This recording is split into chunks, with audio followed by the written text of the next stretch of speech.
ABC Actu. ABC Actu, c'est l'essentiel de l'information.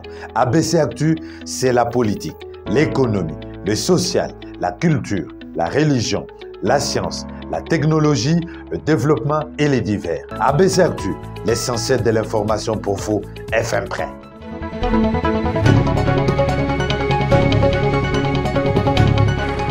Nouvelle semaine avec ABC Actu. À la une ce soir, la Ligue des jeunes de l'UDPS Lukunga était en sortie populaire. C'est 11 décembre 2022. Face à la base, Israël Kabenda a fait voir la réalisation de Félix Tshisekedi depuis son arrivée à la tête du pays. Un élément à suivre dans ce journal. L'entrepreneuriat en République démocratique du Congo continue de faire débat. Que faire pour booster la création de millionnaires congolais? Comment les jeunes entrepreneurs font-ils pour s'en sortir? Des réponses que vous suivrez au cours de cette session d'information.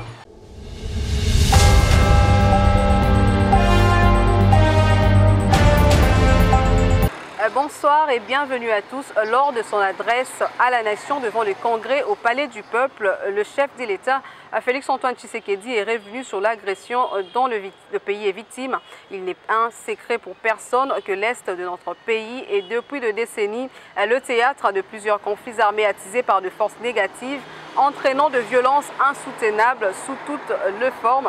Tels sont les mots du président de la République. Je vous propose donc de le réécouter, son discours face au Congrès. Regardez. Il n'est un secret pour personne que l'Est de notre pays est depuis des décennies le théâtre de plusieurs conflits armés attisés par des forces négatives, entraînant des violences insoutenables sous toutes les formes, ainsi que le pillage systématique de nos ressources naturelles dans l'indifférence quasi totale de la communauté internationale.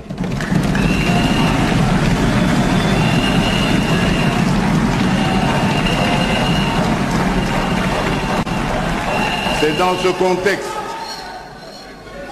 dans ce contexte que j'ai proclamé le 3 mai 2021 l'état de siège dans les deux provinces du Nord Kivu et de l'Ituri, afin de vaincre définitivement cet état de fait qui met à mal nos efforts de développement. Cependant, alors que les résultats engendrés par l'état de siège se faisaient des plus encourageants, l'année 2022 a été le témoin de la résurgence des velléités expansionnistes du Rwanda sous couvert du M23.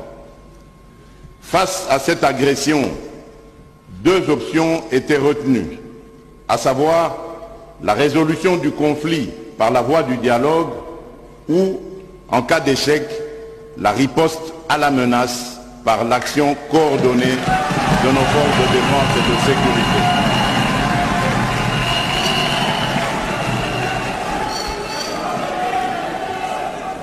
En ce qui concerne la première option, un effort considérable avait été fourni sous l'impulsion des chefs d'État des pays membres de la communauté d'Afrique de l'Est dans le cadre du sommet organisé à Nairobi le 20 juin 2022. À l'issue du dit sommet, il a été signé d'abord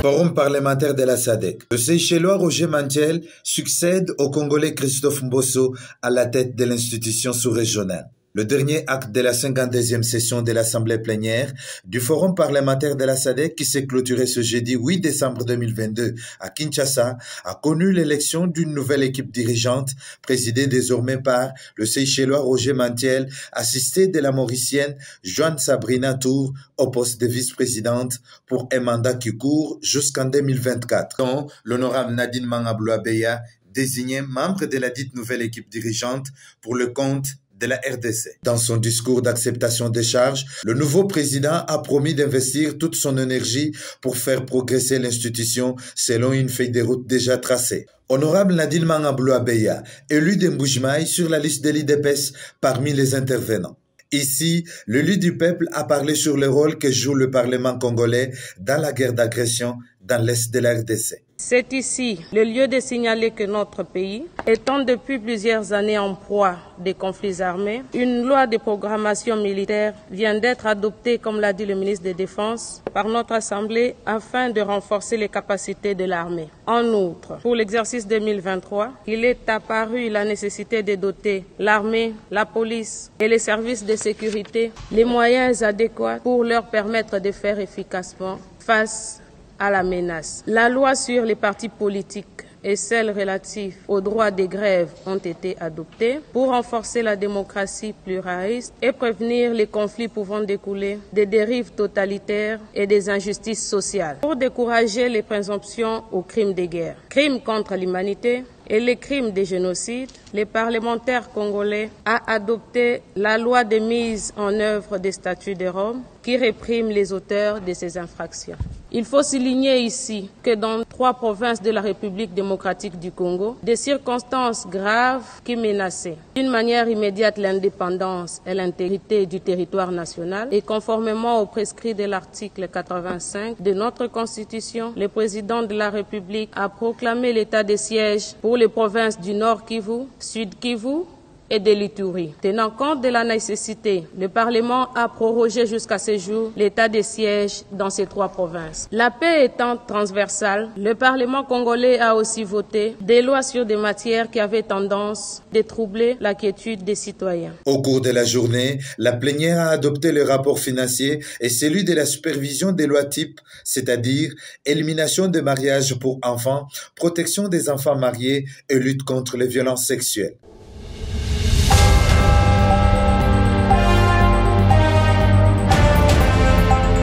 Le responsable de groupes rebelles ayant pris part au pourparlers de Nairobi ont été reçus par le gouverneur militaire à Bunia. Ils ont promis de déposer les armes et d'œuvrer pour la paix. Regardez. Des retours de Nairobi au Kenya, le délégué de la milice Codeco, FPIC et FRPI, reçu par le gouverneur militaire de l'Ituri à Bunia, disent être déterminés à cesser les hostilités et à demeurer dans le processus de paix. C'est Bassa Zoukba Gerson, le porte-parole et chargé des relations publiques du mouvement URDPC par Codeco. Nous avons l'obligation de respecter le processus de paix déjà amorcé. La population doit vaquer librement à leurs occupations. Moi, c'est Kaboulabo Nyamabo Jaberkmas, porte-parole FPIC. La FPIC est déterminée pour la paix et de bien gérer sa responsabilité sans aucune provocation. C'est le bon moment de construire notre pays pourvu que demain nous soyons aussi errer comme les autres vivent dans leur province. Je suis colonel Mono Munobi Alberto, chef de l'administration FRPI et porte-parole. À la population iturienne d'être calme car les 3 pierres d'espoir de la cuisine iturienne, FPIC, FRPI et Codeco parlent le même langage et tout ira dans la positivité. Et d'ailleurs, je demande aussi à la milice Zahir d'emboîter les pas. Et c'est ça. Ils exhortent le gouvernement congolais d'accélérer les programmes de désarmement et de mobilisation. Au gouvernement vraiment d'accélérer tous les programmes, le PDDRCS, et ça sera vraiment bon, car tout le monde a besoin de paix, rien que la paix. Le lieutenant général Lubo Nkasha Madjoni les encourage à respecter leurs engagements car l'heure a sonné pour la paix et le développement en Ituri. Rappelons qu'à Nairobi, phase 3, la milice Codeco très active en territoire d'Ndjougou a été représentée par 7 personnes, FRPI 4 délégués et FPIC très active en territoire de Homu a été représentée par 3 de ses membres.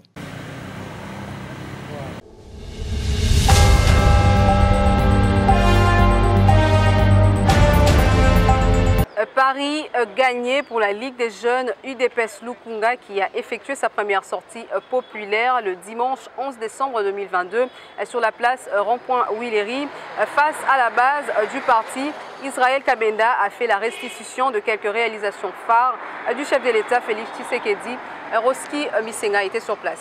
La Ligue des jeunes de l'Union pour la démocratie et le progrès social, UDPS Fédération de Lukunga, avec à sa tête Israël Kabenda, a tenu son meeting populaire sur les ronds-points Willery le dimanche 11 décembre 2022. Une manifestation qui a mis en exergue quelques réalisations du chef de l'État, Félix Tshisekedi, dans tous les secteurs de la vie, depuis qu'il est à la tête du pays. Je réitère ici les paroles du CG, on va coopérer avec les services de renseignement et de on va dénoncer ce sujet comme un fait. Je crois que nous, jeunes, on connaît les jeunes qui sont les on connaît les jeunes qui sont les banditismes. On ne les dénonce pas. Aujourd'hui, la Ligue de jeunes, Ligue de paix, la zone de Koula, a pris cette mission à bras les pieds. Nous allons adapter d'aujourd'hui, nous allons dénoncer tous les jeunes Koula dans la Ligue de jeunes. Réputé pour être toujours à proximité de la jeunesse congolaise, Augustin Kabouya, le secrétaire général du parti présidentiel, s'est personnellement déplacé jusqu'au lieu de la manifestation pour échanger aussi avec les jeunes de Lukunga. Prenant la parole, Augustin Kabouya a entre autres invité les jeunes à s'enrôler massivement pour qu'en 2023, l'UDPS ait non seulement la présidence de la République, mais aussi la primature. Je n'ai aucun problème avec d'autres générations. Mais jeunesse Nabiso Babandaki ko présentango à la face du monde comme une jeunesse médiocre, comme jeunesse moko o ebaki eloko moko te ya malamu, comme jeunesse moko o ezaki na bagage intellectuel te. Mais tango moment ekomaki ya ko promouvoir jeunesse wana na moment oyo biso pe toza na signature yango tolinga ko laksa à la face du monde que à l'UDPS, il y a une crème intellectuelle au niveau même de la jeunesse. Le président de la jeunesse de l'UDPS Lukunga a aussi présenté quelques jeunes à titre symbolique qui sont prêts à rejoindre les rangs des forces armées de la République démocratique du Congo pour défendre la patrie.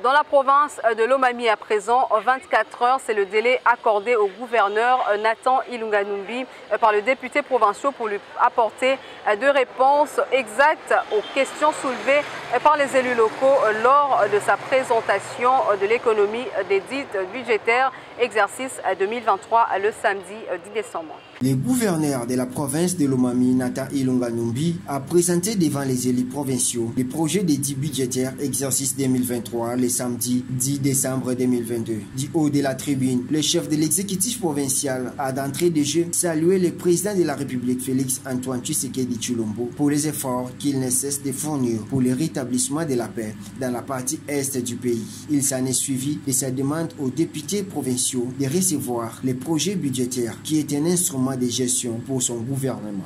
L'objectif majeur de ce présent projet de ligne budgétaire étant d'aider le gouvernement provincial à lui doter les moyens de sa politique.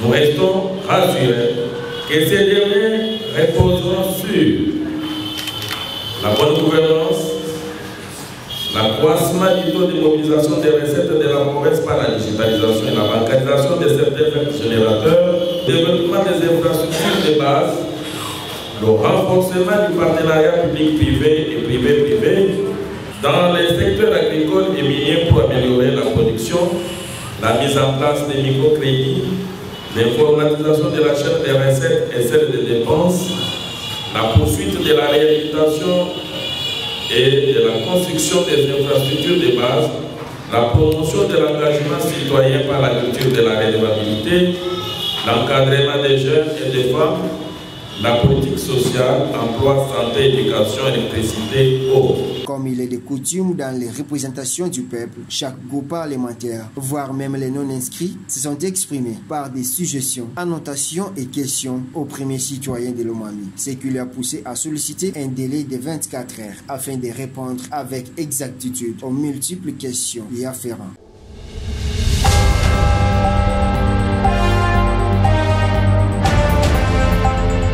Parlons du secteur de l'entrepreneuriat en République démocratique du Congo.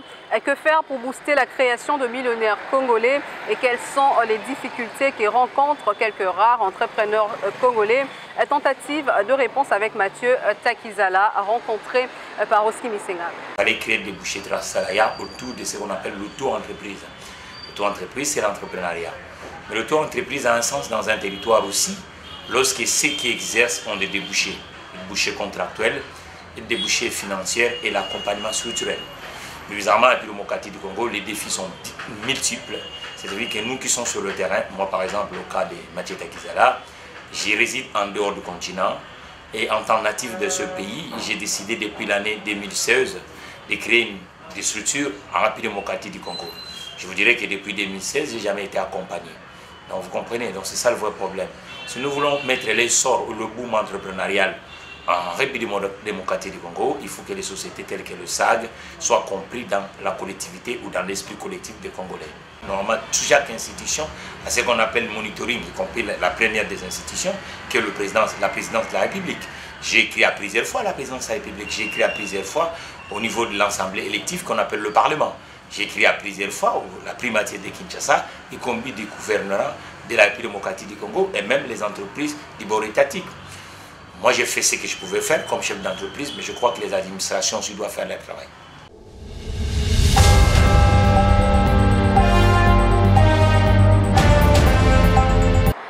Page noire en culture, le monde musical en pleurs après l'annonce du décès de la mère de la nation, affectueusement appelée Mamou nationale. Elisabeth Tchalamwana a rendu l'âme le 10 décembre 2022 à Kinshasa. Revenons dans ce récit sur le temps fort de la vie de cette icône féminine de la musique congolaise.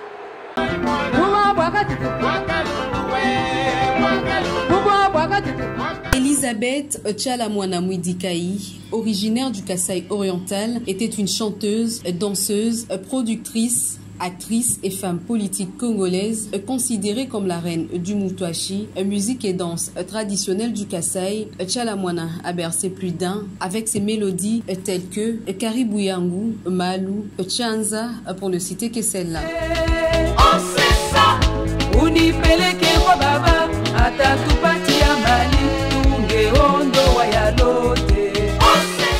Elle a effectué de nombreuses tournées à l'étranger, remporté plusieurs prix sur la scène nationale, continentale et mondiale. Sa musique est même apparue dans la bande originale du film musical congolais populaire de 1987, La vie est belle, et Aya of Yop City. Affectueusement appelée Mamou nationale, pour sa défense vocale de droits de femmes et des enfants au Parlement, elle était connue comme partisane du Parti du Peuple pour la Reconstruction et la Démocratie, PPRD, du président honoraire Joseph Kabila Kabange. La mère de la nation a démarré sa carrière en 1987 à Kinshasa comme danseuse, choriste dans le groupe Tcheke Tcheke Love de l'artiste musicienne Pongo Love. Après son départ de cet orchestre, elle a collaboré avec Laurent Galance et Rachid King. Et en 2000, la diva du Moutouachi s'est lancée dans sa carrière solo avec ses propres moyens qui, au préalable, lui ont permis de se démarquer dans sa carrière musicale. En 2002, Tchalamwana sort son album intitulé Malou,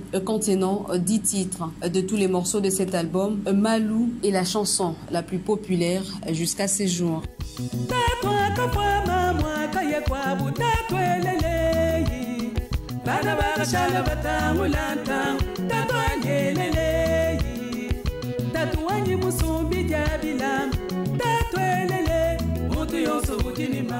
Durant son parcours, Mamou National a élevé certaines chanteuses au niveau national et international comme MG30, Jos Diena, Lula Chanda et Boss Bosombo. Une star avec plusieurs répertoires discographiques dont Banda Matière, sorti en 1984, ou Chikunafu en 2007. Son tout dernier album, Cours des Grands, est sorti le 7 mars 2017 avec 9 titres. L'artiste a dans sa carrière politique au début des années 2000 siégé comme députée dans l'Assemblée constituante et législative du Parlement de la Transition. Elle a mis sur pied les regroupements de femmes congolaises REFECO et deviendra par la suite présidente de la Ligue des femmes du PPRD. Elle a contribué dans ses partis, notamment à travers ses chansons à l'égard du 4e président de la RDC.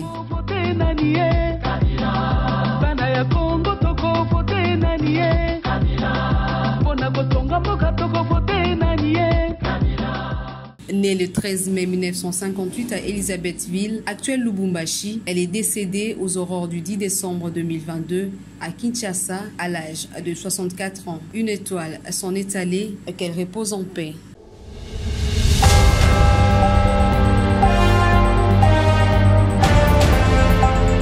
Ces longs voyages referment cette page d'actualité. Place au rappel de titre. La Ligue des jeunes de l'UDPS Lukunga a été en sortie populaire ce 11 décembre 2022. Face à la base, Israël Kabenda a fait voir la réalisation de Félix Tshisekedi depuis son arrivée à la tête du pays. Vous l'avez suivi au cours de cette session d'information. L'entrepreneuriat en République démocratique du Congo continue de faire débat. Que faire pour booster la création de millionnaires congolais? Comment les jeunes entrepreneurs font-ils pour s'en sortir? Des réponses que vous avez suivies au cours de cette session d'information. Ce journal est complètement terminé. Merci à tous de l'avoir suivi.